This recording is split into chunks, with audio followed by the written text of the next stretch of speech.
Good morning, students. So let's continue with the problems on standard deviation and coefficient of variation.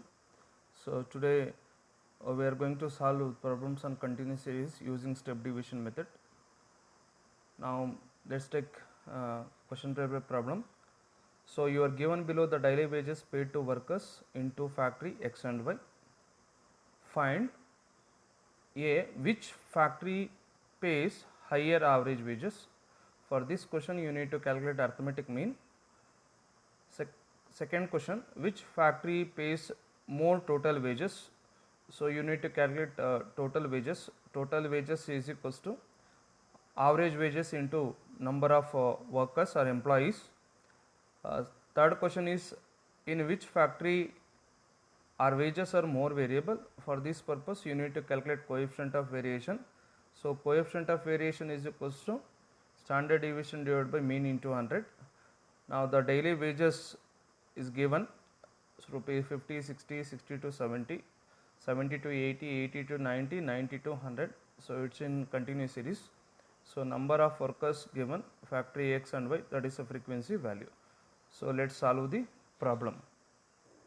First recall the formulas to calculate arithmetic mean, standard deviation and coefficient of variation under continuous series. So x bar is equals to a plus sigma fd divided by n into I. A means assumed mean. Standard deviation is equal to square root of sigma fd square divided by n minus sigma fd divided by n whole square into I means size of the class interval. So coefficient of variation is equals to standard deviation divided by mean into 100. Now observe the table format carefully. So the first column represents x values, that is daily wages. Second column midpoints. So find the midpoints of the given class intervals 50 to 60, that is 55, 65, 75, 85 and 95. The next column is D, that is a deviation. So deviation is equals to midpoints minus assumed mean divided by I. So let's consider one of the midpoints as assumed mean. So here I am taking A is equals to 55. So previous classes, so we learned how to calculate D value. So that is midpoint 55 minus 55, that is 0 divided by the size of the class interval 10. So it gives 0. Similarly 1, 2, 3 and 4. So next D square 0, 1, 4, 9, 16. So here midpoint D and D square is the common value for factory X and Y. Therefore I consider after the scores. Now let's find the FD value of factory X. FD is equals to frequency into deviation. 30 into 0 0, 61 is 60, 92 is 180, 40 into 3 120, 4 into 20 80. Now add sigma FD is equals to, so 180 plus 120, that is 300, 360, 360 plus 80, 440. Next FD square, that is frequency into D square. 30 into 0 0, 61 is 60, 9 4 is 36, 360, 9 4 is again 36, 360, 16 2 is 320. Now add sigma FD square is equal to 0, 6 3 is 18 plus 2 20, 2, 3 is 9 plus 2 11. That is sigma FD is equal to 440, sigma FD square is equals to 1100. Similarly for the factory Y, so FD, that is 40 into 0 0, 70 into 1 70, 100 into 2 200, 20 into 3 60, 10 into 4 40. Now sigma FD is equals to 100, 300, 370. Next, FD square, that is F into D square, 40 into 0, 0, 70 into 170, 100 into 4, that is 400. Next, 20 into 9, 180. Next, 10 into 16, 160. Now sigma FD square is equals to 0, 8 plus 6, 14, 14 plus 7, 21, 2 carry, 4 plus 2, 6, 7 and 8, that is 810. Now calculate arithmetic mean.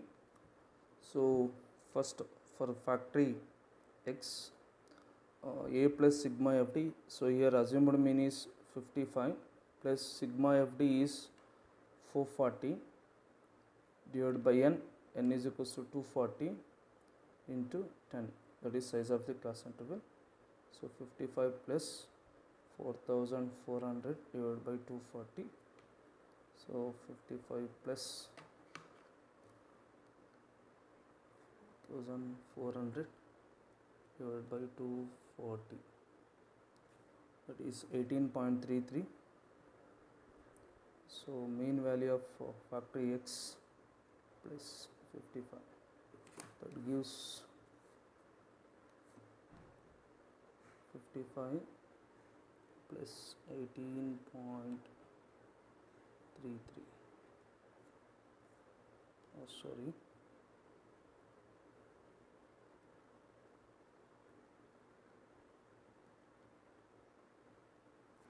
$73.33.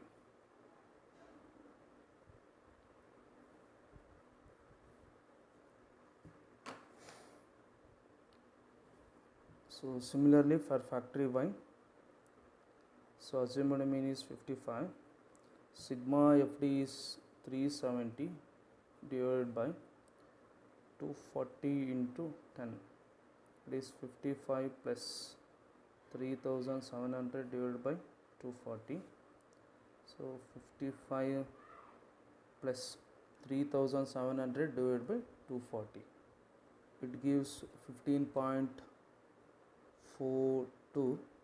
Now the mean value of factory y is equals to 70.42.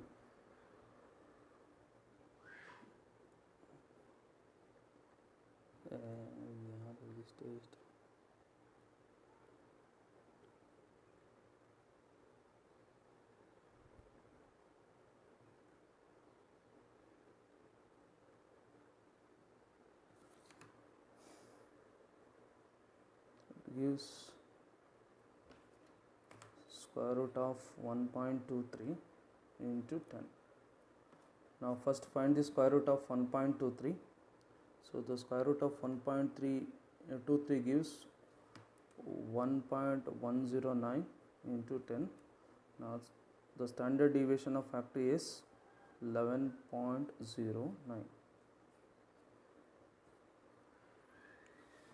So now find the standard deviation of factory y. Standard deviation of factory y is equals to square root of sigma FD square, that is 810 divided by 240 minus 370 divided by 240 whole square into 10. Now divide 810 divided by 240, which gives 3.375 minus 370 divided by 240, which gives 1.542 whole square into 10. Now 3.375 minus 1.542 square, that gives 2.378 into 10. Now subtract 3.375 minus 2.378, it gives 0.997 square root of 0.997 into 10. Now square root of 0.997 gives 0.998 into 10. Now the standard deviation of factor y is equals to 9.98. Now calculate coefficient of variation of factor x, that is standard deviation divided by mean into 100. Standard deviation of factor x is 11.09 divided by mean value is 73.33 into 100. It gives 1109 divided by 73.33. So the coefficient of variation x is equals to 15.12%. Now coefficient of variation of factor y is equals to 9.98 divided by 70.42 into 100. This 998 divided by 70.42. It gives the coefficient of variation of factor y. It gives 14.17%. So we completed all the calculations. So let's see the problem. The first question is, which factory pays higher average wages? For this purpose you need to compare the mean value of x and y. So the mean value of company X is 73.33 and y is 70.42. So while comparing, so factory X average is more, therefore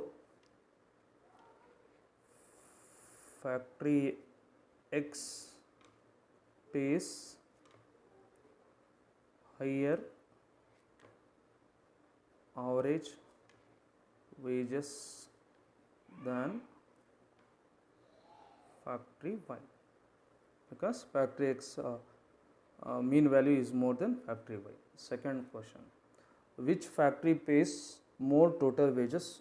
So here we need to calculate total wages.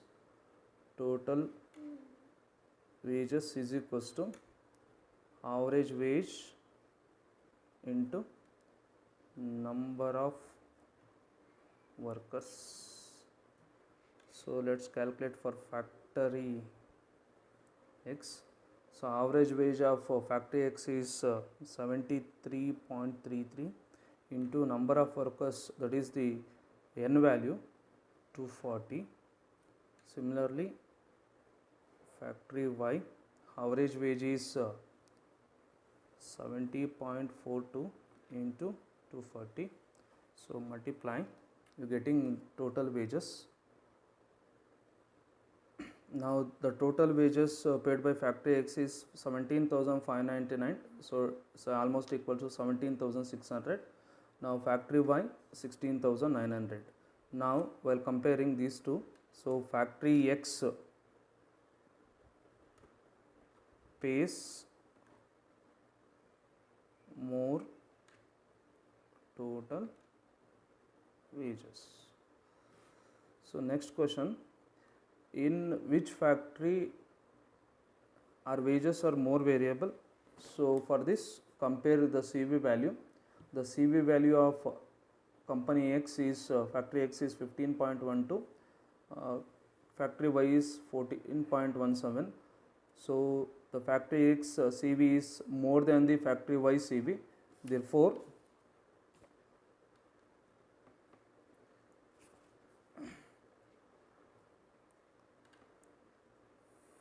factory X wages are more variable because the factory X CV is more than factory Y CV. So we successfully completed standard deviation and coefficient of variation. So tomorrow we are going to learn the new concept.